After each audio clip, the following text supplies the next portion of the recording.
Welcome to the Love on the Go podcast, brought to you by Carolina's Matchmaker. I'm Laurie, and for over 17 years, I've been helping singles find the relationship of their dreams all over the Carolinas. Along the journey, I've met so many amazing professionals and experts from various fields, and I'm excited to introduce them to you. What's my goal? I want to help you look at love and relationships in a new way and to grow in your understanding of how love works. Let's learn together how people have overcome personal obstacles and have found love, first and foremost with themselves. The ultimate goal is realizing that you are worthy and deserving of love. Let's get started. Today I'm talking with Brittney Bogues. Brittney is a serial entrepreneur and founder of the Bogues Group. She has a proven track record of securing positive press, strategic event planning, engaging public interest, employing effective marketing tactics, and generating significant social media buzz. When she isn't working, she's passionately advocating for those impacted by domestic violence and at-risk communities. I wanted to talk to her about dating in today's world, as well as how she got through a traumatic event in her life, which I'm certain will help people who have experienced domestic abuse. Welcome, Brittney. It is so great to see you today. There's so much I want to talk to you about. Dating in Charlotte versus other cities. I want to talk to you about your dad, who I'll let you kind of tell folks who your dad is. And I want to talk about kind of what you've learned through some of the difficult experiences that you've had with dating in the past, and kind of like how you got through it and to the other side where you're now actually helping people. So why don't we start with who your dad is? Why don't you tell us who your dad is and how that has impacted your dating? So like I never really lead with my dad because I'm my own person. So like I try to really distance myself as much as possible. But I mean, because of my last name, it is sometimes recognizable. But he is a former athlete, shortest person to ever play in the NBA. And so I know, like, when it comes to dating, it's just sometimes men will think that I have, like, a certain expectation because of, just how I was raised or, what might have been a lifestyle. So I do feel like that sometimes that can be a factor in, like, certain situations. Yeah, so your dad, Bogues Foundation. So people that know the Hornets from back in the day would recognize him. And also he was in a movie, he was in Space Jams, right? Yeah. And others, he was in something else too, right? That people might recognize him? Yeah, just like a bunch of stuff like Curb Your Enthusiasm and like Eddie and like other stuff. Yeah. And so I think it's important because people sometimes get ideas, men would probably get ideas when they're approaching you that maybe they're not good enough for you, or they can't live up to, like you were saying, standard of living that you might be used to. And you were kind of unaware of that until someone pointed it out to you after a time. Is that right? Yeah, so I'm blessed with some really great guy friends that keep it really real when it comes to dating. And so they just offer different perspectives, but at the end of the day, I feel like people are going to be around and who they want to be with. So like that also is a factor. But like there are, I'm sure, preconceptions when people, are interested or may think, I might be a certain way before meeting. Yeah, exactly. And then obviously when they get to know you, they come to find a really down-to-earth, lovely, smart, intelligent, introspective, talented woman, which also might make people feel some kind of a way, not good enough and everything, of the independent woman. Have you found that to be the case as well? You're not really needy. I feel like I'm not I'm definitely not a needy type of woman. So I sometimes feel like you can, and that's what I definitely have worked on, making sure that I do make sure my partner knows that I am thinking about them, because I am really focused on my goals. And so you can definitely become a workaholic, and I don't really think a workaholic is a good thing. And so it sometimes can breed competition. And I was in a relationship that I felt like at certain points it became competitive about grades and just about accomplishments and things like that. And you shouldn't be competing with your partner. You should be complimenting them. And so I knew that that's something I too would definitely always be working on. That's right. You need your partner to always be boosting you up at all times and excited about your goals and excited about the money that you're bringing in to the household. And if there's ever a point where, one partner is making more money than the other, and you're seeing that there's, this feeling of less than, then that's really something that needs to be addressed in the relationship for sure. And I've heard it before, where women have come to me after the fact, they're divorced, and they said, they started making a larger income than their husbands, and the husbands started feeling less than, and their morale was diminished. And, sometimes they looked outside of the marriage for support and to feel a feeling of they wanted to feel more heightened by a relationship, because they felt like they weren't owning up to their side of the bargain and what they wanted to bring to the marriage. When in fact, the woman didn't even care. It was like all about the man's ego. And that's, in a heteronormative relationship we're talking about. Mm-hmm. I know it's really interesting that you say ego. I had the pleasure of seeing Deepak Chopra speak at Something in the Water, and he talks a lot about ego, and like I never really thought about it or put it into perspective until like he kind of talked about it. And then when I also studied to get my master's, we talked a lot about ego, and ego it can get you in so much trouble. It's so many things, but like sometimes you just got to put it aside. Mm-hmm. It's really important in any relationship to set that ego aside, because if you have the ego, then you can't compromise. Yeah. And you can't think about the other person first, which is really kind of what you need to be doing in any good relationship. Is you need to always be thinking about the other person, out of the crazy brain and onto the other person. And that's what I think makes the best marriages, frankly. Tell me more. One of the reasons that I was so attracted to you and why I reached out originally on Facebook many years ago was the essay that you wrote about your domestic violence situation. Can you tell me more about that and how old you were and what occurred? And then, I just want to hear all about that and how you got through it. I think that could be really helpful to our listeners. Sure. So I was in about my sophomore year of college. I went home for the summer break. So my parents were divorced at the time. So I would spend my summers in Maryland, because I went to high school there and I was going to college in North Carolina. So my ex-boyfriend lived in Maryland, and we still had a lot of friends in common. And so I ended up going to a house party that he was having. And my friend that I was supposed to stay with, she like fell asleep and never answered her phone. And so he had 2 twin beds. So I was like, okay, I'll just stay here, leave really early in the morning. And, after the party, he was, intoxicated and wanted to talk about like why we weren't together. And it just was a conversation I really didn't want to have. And so he proceeded to punch a hole in the wall and throw like his phone, and then jump on my bed and start choking me. And so luckily he like let go, and I was able to move and grab my stuff and leave. But like it was just really shocking to know like someone that can love you so much can also like hurt you and like want to hurt you because they're not getting what they want.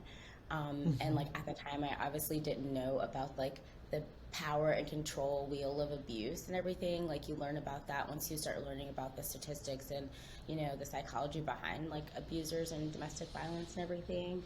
But I didn't come out originally and tell my parents. I was really embarrassed. So after 10 years later, I mean maybe even longer than that, I started working at a domestic violence shelter. And I created a project where I had women and men of all walks of life, different backgrounds and economic status, share their story of their experience with domestic violence. And after like being touched by these stories and hearing them, I was like, why am I afraid to share mine? And so Huffington Post ended up covering it. And it was really freeing to kind of like told my parents about it, of course, before it went out. So it was great to kind of talk to them about it and, just kind of get it off my chest. And then the outpour of people that like reached out from that, like sharing of my story was just like overwhelming and really touching. So I was happy that I did do it. Yeah, it's definitely such a scary experience that you went through. And it's interesting that people feel shame and fear about sharing when it had nothing to do with them. I mean, you did absolutely nothing wrong. This is all on that other person. and yet you were so violated, and yet you were afraid to even tell the people that love you most in this world. Yeah, I didn't learn about the terminology until later, but like there's a whole thing about victim blaming, and we kind of live in a victim blaming society. And so some of the, even by like the questions that people ask you, it's like, oh well, like what were you doing? Like were you drinking? What were you wearing? And it's like, what are the questions like, well, why does he feel like he's in the space that he should be touching someone? Like why did it escalate to that? And so it's like, I feel like sometimes the wrong questions are kind of asked, and so it really does make people shy away from kind of speaking up. I'm so proud of you for doing that, and you've helped so many people along the way. I know even with that Huffington Post article you did. And what do you say to people now that are everyone we know has been touched by this, whether it be a friend or a sibling or someone? So what would you suggest to someone if they know of somebody that's being abused right now, to try to get through some of this? What would you suggest to them? To tell their friend or family member? Yeah, do not judge. First and foremost, take your judgment and throw it out the window, because like you are not in their situation. And like a lot of people are like, well, why do people stay? I mean, if you know the statistics, you are more likely to get harmed and or have a fatality when leaving a abusive situation. And it takes sometimes up to 7 times to leave a situation like that. And so show grace, give them resources. There are tons of different confidential hotlines. There's even lines that you can text, because I found that text sometimes are like more responsive, but there's definitely different resources out there. Your local domestic violence shelter that can really give you guidance and actual tools to get through it. So I would just say be a resource and be a kind ear that's not judgmental. I think that's really important. A lot of people know people who are in relationships with narcissists, and they're being yelled at constantly, emotionally abused and whatnot, and then they get up the courage to leave, and I've seen it happen many times, and they do leave, but then the narcissist chases them down so much, and so much love bombing, just like it was in the beginning, and the victim ends up going back to the narcissist, and then the whole cycle of abuse starts all over again. And that is such a hard place to be and to leave. And you're right, you do need to show grace and compassion for the victim that's in that trance, if you will, and they don't think that they deserve any better, and they don't think that there's anyone else out there that's going to love them as much, because that's kind of a lie that they're fed by the narcissistic partner. So to be really aware of that and to seek help and to get counseling, I'm sure you did. You must have done some counseling around this. Yes. Which people really need to do, because we don't have the answers in our heads. Our brains will just keep swirling. That's what I learned from Eckhart Tolle. And you need to go deeper than that. Your spirit might know the answer, but your brain certainly does not. And there's so many resources out there, and there's so many people that can help people with that. And you've been active with the Safe Alliance, is that right? Is that your charity of choice? Yeah, so that's definitely who helped me share my story. And I mean, one of the best and only in Charlotte domestic violence services that we have for people that are in need. I love what they do, but I'm also passionate about my family foundation. We help with food insecurity and focusing on skills-based education, and job training. So I definitely am passionate about a couple different things, but I mean, always domestic violence awareness will be something really near and dear to my heart. I'll put in the show notes. What is the name of your family foundation? The Bogues Family Foundation. Okay. I'll put both of those into the show notes so if people want to give, because, Philanthrodating has been a really big part of my career, and I want to try to raise money as well as awareness for all the guests on the podcast. So thank you. So let's talk about, thank you for sharing that. That was so important. Let's talk about you and dating and what you lived in the DC area for a while, right? So let's talk about the differences between DC dating and Charlotte dating and anything you want to say around that. Yeah, no. So I have dated in different cities, and I will definitely say Charlotte is interesting for the sheer fact that like a numbers game. Most people have like already know someone that knows someone. So Mm-hmm. the fun thing about it is that I have like a lot of just family friends growing up here. So like I feel like Uh-huh. in DC, people could be more anonymous when you're dating, but like in Mm-hmm. Charlotte, like if anything kind of happens, I probably have a friend that is at the venue and they can like tell me something. So it's just like it's just different perspectives, you know. Yeah. But it definitely, I've noticed that once I kind of embraced myself, was more self-aware, understood my flaws, my strengths, my weaknesses, and really just started loving myself and working on things that I wanted to change. I Mm-hmm. started attracting more and more of the kind of people that I could see myself with in dating. And so like that's been really fun. Are you on the dating apps, or are you just meeting people through friends and at venues? How are you meeting people? Oh yeah, I'm like not on any dating apps. They get Okay. make me overwhelmed. Yeah. So I've been You get a lot meeting. of attention, probably. Well, it's just like it's so much, and then like the Hmm. conversations. I'm an Aquarius, and so like I don't really love small talk. I love like deep conversations, and I feel like on those Hmm. apps you're getting a lot. What's up? I meet people mostly through like friends or like Hmm. sometimes through like a business type kind of like we're networking through something, and yeah, Hmm. Okay, that's a nice way because you're sort of looking around the room and a lot of young professionals out there. I know with the pandemic, obviously everything went halted, and that was yeah. just terrible for a lot of people that counted on meeting people at these events, and then everybody turned to online dating as a result. And I feel like it's still taking a while to get back to it, but have you found that people are back out full force, or when they are out, do you feel like it feels a little different, the vibe? Oh, I think people are out full force. I, in fact, Yep. like, one of my girlfriends, she just got married. I just went to her wedding, and she Hmm. literally met her husband during the pandemic. And the cool thing Yep. about their dates is that she started this whole walking dates. So she would literally Hmm. like meet people, and they'd go on walks. You're like out in the air, and like it's also like Yes. a easy way to break if you're not having fun. It was brilliant, Yes. but yeah. So I feel like people were still being creative and meeting and figuring some things out. Yeah, I love that. I sent a bunch of dates out, walking dates. And it's kind of nice because you're not stuck on like at a table staring across from the other and having to worry about is there food in my teeth?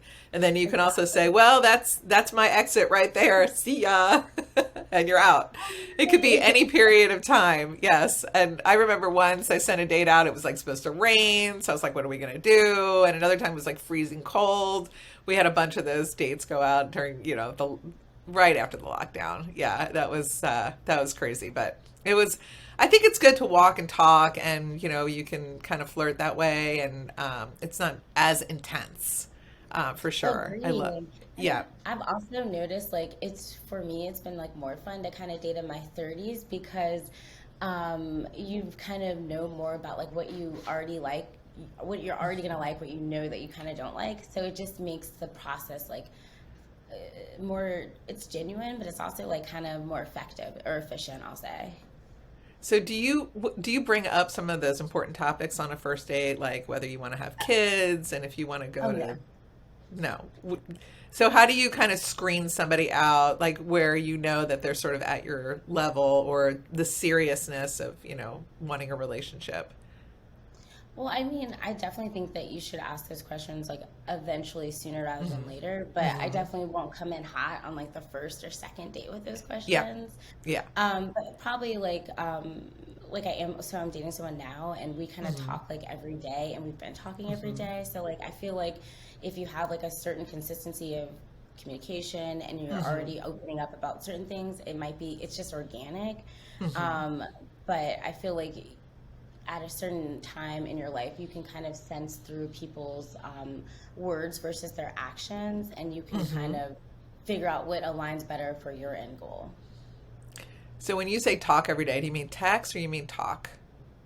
I mean, like FaceTime and then like Yeah. texting throughout the day. Okay. Um, but like, I mean, I guess everybody's different. So like, I have Hmm. some friends that like only text with people. And like, to me, like, I don't know, like, I get that. Like, I get that, like, that's kind of the time we're in. I've seen people literally be uncomfortable when a phone call comes in. Mm-hmm.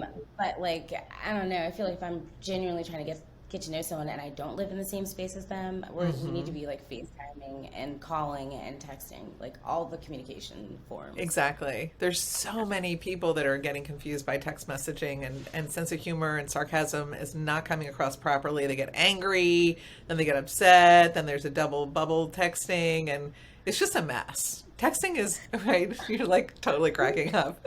It is It's just so such a true. disaster. It's like you meant it one way and like you read it Oh back and gosh. like they hear it another way and you're like, oh dang, yeah. So I And agree. I don't, yeah. it never would happen if you were FaceTiming with somebody. You would just, No. that joke would not fall flat. Or if it did, then you would know you're not on the same page. It's a way of getting to know somebody so much better. And then also with texting, it's like, how many people is this person like sending the good morning beautiful text to? You know, is Thank this you. like 35 different women that he's reaching out to? Like, how do you know? And then what you said earlier, words versus action. How often is he asking, does he live here or is he somewhere else? Oh, he lives somewhere else. Yeah. So, is he making an effort to, fly to see you or drive to see you? Is he, how, like, words into action? And, Yeah, does he say what he says he's going to do? And exactly. sometimes with long distance relationships, that can really interfere with people seeing each other, and people have excuses, and then there's distractions, and it's hard. I did that for 2 years. It's rough. It's a rough Yeah. situation, but I know a lot of people that have had successful long distance relationships leading to long term partnership. So it's all in the amount of effort that you make. I mean, nowadays with everybody traveling and whatnot, it's, you can make it happen. You can definitely, and it can sometimes be easier, to only see Yeah. somebody on the weekends, and it sort of feels a little bit like a honeymoon every weekend. I would definitely say effort and just also like realizing that like similar lifestyles, because like if you Hmm. have a similar lifestyle and you also want to in the future have like a certain lifestyle and you've kind of talked about it, I Hmm. agree. I think it does make it like kind of easier if you may not be in the same place or you plan to move there, if things to change. So like I think Hmm. just being flexible and remaining like open-minded, with a good look at things. I mean, like life Hmm. is short, so like I feel like you just gotta have fun and like just figure it out. Agree. So with similar lifestyle, what does that include? I think what you kind of mentioned earlier, I think it Hmm. includes like travel. It includes Hmm. like your routine. Like, are Hmm. you a morning person? Are you like a night owl? Also, like how flexible is your schedule? Because I like dated my one of my long term relationships. He had like a 9 to 5. I'm an Hmm. entrepreneur, and like so Hmm. sometimes like we would have like a little bit of conflict because like I'd want to go somewhere, but like he couldn't go because he couldn't get Hmm. off, and I was like, oh, Hmm. like so it's just like a little thing. So I feel like a lifestyle is kind of like that. Like, is your, like, if you don't mind that and if that's what you're in, then coordinate your life for that. But like, if you don't want that lifestyle, find someone that wants to be living a similar one. Yeah, that makes sense. What about like faith and religion? Does that come into play with your Oh, for relationships? sure. Yeah. Yeah, I feel like for me, if you don't believe in something higher than yourself, like Hmm. it's hard for me. Hmm. But like I have friends that are atheists, so like I don't Hmm. ever judge or anything, and I would also like date an atheist if it if they I don't know had something and they believed in faith and were driven in something. I guess faith in whatever it is, their belief of something. But I think faith is important, but also like parenting. Do you even want kids? I feel like that's really Hmm. important because like I don't even know if I want any. Yeah. So it's just like asking yourself all those real questions and being okay with asking them the question. Because like even if you're Hmm. not going to get the answer you want, at least you're knowing where they're at. Because I would hate to be surprised. I feel like a lot of people don't ask those questions because they want to keep everything even keel. But like Right. they also later are like finding themselves either breaking up or having a lot of conflict because they didn't talk about these things Hmm. like before. Yeah, and the kid question's a tough one. I've been meeting a lot of millennials, in their 30s that are on the fence about if they want kids or not. I mean, for me, I got married at 26. I had my first child at 30, but I don't know that I would have thought about the whole kid. I mean, it was like I was looking all around me. It's like everybody's having babies. So it's like, I guess I got to do it. You know, if you're going to do it, you just have to just take the plunge. You're never ready to have a child. But I also can't imagine thinking about having a child if I wasn't in a serious relationship. Like, how would you know that you really want it? I mean, some people are like, I absolutely want to have a child with or without a partner, and they just go ahead and do it. And I've known people that have, and I've even suggested it to some people. I'm like, you know what, why don't you have your baby first? And then we'll worry about finding you a husband later. And that has worked for them. Because otherwise, it's like they're looking for a baby daddy. And that's never a good position to be in. It's like, let's come from strength and let's come, from that. And so I can understand why you're kind of on the fence. Like if you were with, you know, somebody who filled every need of yours and you felt really stable and everything, you might be like, yeah, I'd be willing to have a child now. But I mean, how could somebody realistically even think about that if they're not sure one way or another? I 100% agree. Like how, because like I know for me, like strong fact, I definitely would never want to be a single mother if I did have a baby. So it's like, if already knowing that, it's like I can't even really think about what I want to do because like I need to be in a serious place with someone before I can even think about that. So to your point, I mean, I think some women definitely know no matter what, I want to be a mother, but it's like I just know that I don't want to be a single mother, if that makes sense. Yeah, it makes perfect sense. Even when you have like a wonderful family and support system, it's definitely not for everybody. So really being in a wonderful, loving, stable relationship is your top goal at this point. For sure. Yeah, because you're right. If you have a wonderful support system, like it works, you know, but I think it's also personal preference. Yeah. So at what point do you know that the person that you're with is worthy of pursuing, or you're like, I think I'm going to let this person go. I really like him, but he's not for me. Do you hit like at some certain point in the relationship where you have this all-knowing feeling?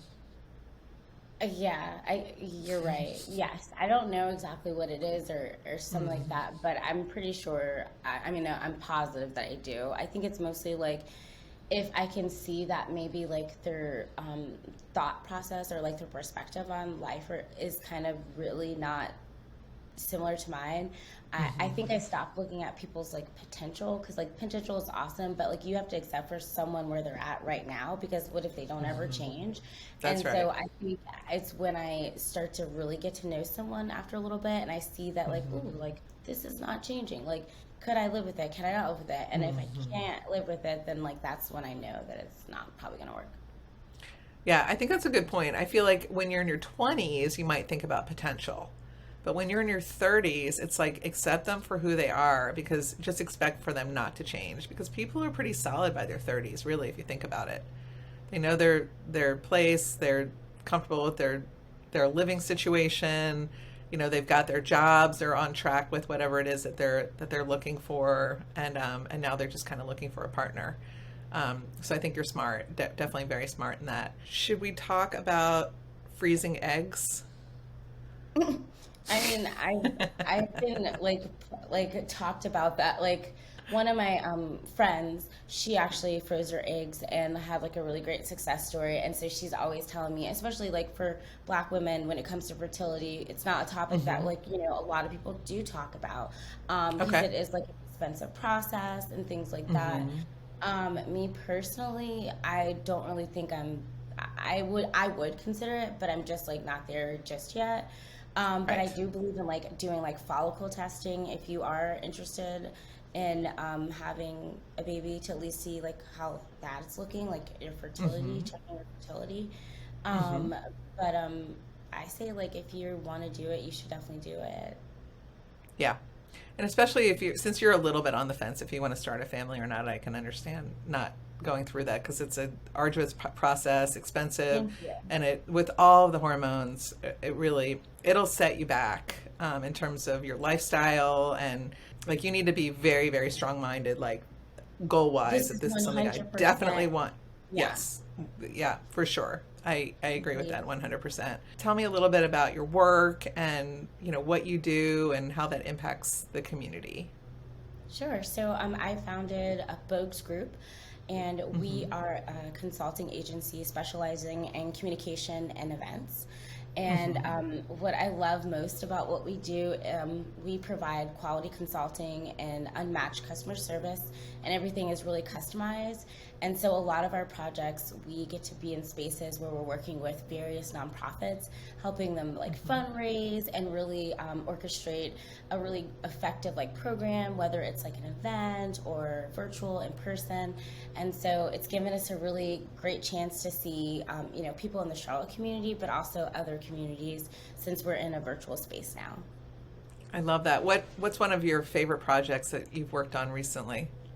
Oh my goodness, we recently just wrapped Smart Start, and so Smart Start of Mecklenburg County, their whole goal is to get you to strive to 5, so they really focus on providing resources for infants up to the age of 5, and just knowing all their various partners and all the like resources they offer, it is just, I mean, it's amazing to know that like our youth have that, and our mothers have that additional support. So being able to help them fundraise and build awareness, definitely, it was just really important and fun. And my team, we were all together. We had like our leadership retreat after, so it was a really, really great time. I love that. I think that's wonderful. It has been such a pleasure talking to you. I just absolutely adore you, and I wish you all of the best. And I want to keep you posted on the guy you're dating, and if it doesn't work out, come and let me know. I just had a cute guy hire me. You know, I totally set you up. Well, thank you. I always love talking to you, and we'll be in touch. And yeah, thank you so much for everything. And you always inspire me. So thanks for doing what you do. Oh, thanks, Brittney. Thanks for listening to Love on the Go. I hope you join us on our next episode. You can make sure to know when it is by following us wherever you listen to podcasts. Also, if you enjoyed it, it'd be great if you left us a review. I'd appreciate it. In the meantime, to learn more about me and how my team can help you, visit carolinasmatchmaker.com. Until next time.